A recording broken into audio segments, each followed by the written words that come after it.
അമ്മേ നാളെ സ്കൂളിൽ ടൂർ പോകുന്നുണ്ട്, ഞാൻ പോയിക്കോട്ടെ? ആ പോയിക്കോ, പക്ഷെ അച്ഛനോട് ചോദിച്ചിട്ട് പോയാൽ മതി. അച്ഛാ ഞാൻ ടൂർ പോട്ടെ, അമ്മ പറഞ്ഞു പോയിക്കോന്ന്. അച്ഛൻ്റെ സമ്മതം കിട്ടിയിട്ട് പോയിക്കോന്ന് പറഞ്ഞു. അച്ഛന് സമ്മതല്ലേ? സൂക്ഷിച്ചിട്ട് അപ്പോ സൂക്ഷിച്ചിട്ടും നീ ആണെങ്കിലും നീ പോണ്ട. എന്നാ അമ്മക്ക് എൻ്റെ മുഖത്ത് നോക്കി പറഞ്ഞുകൂടെ ടൂറിന് പോകണ്ടെന്ന്? എന്നാ ശരി, നീ ഇപ്പോൾ പോകണ്ട.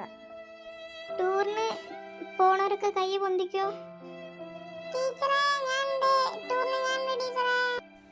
ടോമും സാമും പോയിരുന്നില്ലേ ടൂറിന്?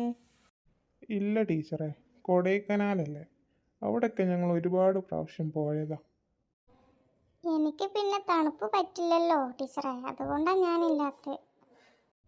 അല്ലാതെ നിങ്ങളെ വീട്ടിൽ നിന്ന് സമ്മതിക്കഴിഞ്ഞിട്ടല്ല അല്ലേ? ടീച്ചറെ ബെല്ലടിച്ചു ബെല്ലടിച്ചു. എടാ, ടൂർ പോകുമ്പോ എന്തൊക്കെ കൊണ്ടുപോവാ?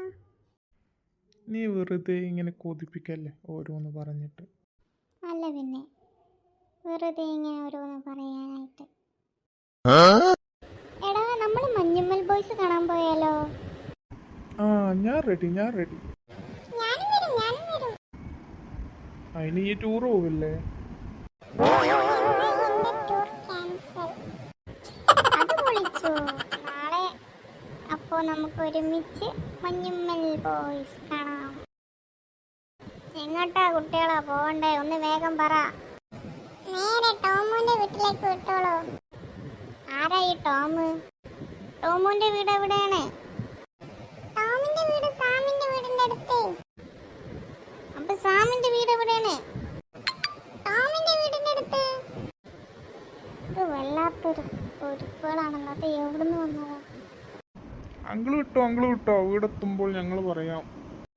അങ്കിളിനെ കണ്ടിട്ട് മമ്മൂട്ടിയെ പോലെ ഉണ്ടല്ലോ. അത് പിന്നെ എല്ലാവരും പറയും. മോൻക്കും തോന്നിയല്ലേ? എനിക്ക് കണ്ടപ്പോ തോന്നിയത് വീരപ്പനെ പോലെ തോന്നിയത്, ആ മീശയും. ഈ ചെക്കനെ ഞാൻ പുറത്ത് വിടൂട്ടോ, കുറെ നേരം ഇതിനെ വേർപ്പിക്കണം. Uncle stop, വീടെത്തി. ആ 50 രൂപ അടിക്കും, ക്യാഷ് 50 രൂപ. ഡ്രൈവർ അങ്കിൾ, ശരിക്കും ആ സ്റ്റൈല് തന്നെ മമ്മൂട്ടി പറയുന്ന പോലെ. ആ ഓക്കെ, എന്നാ ഇറങ്ങിക്കോളി, പൈസ വേണ്ട, ഇറങ്ങിപ്പോയിക്കോളൂ.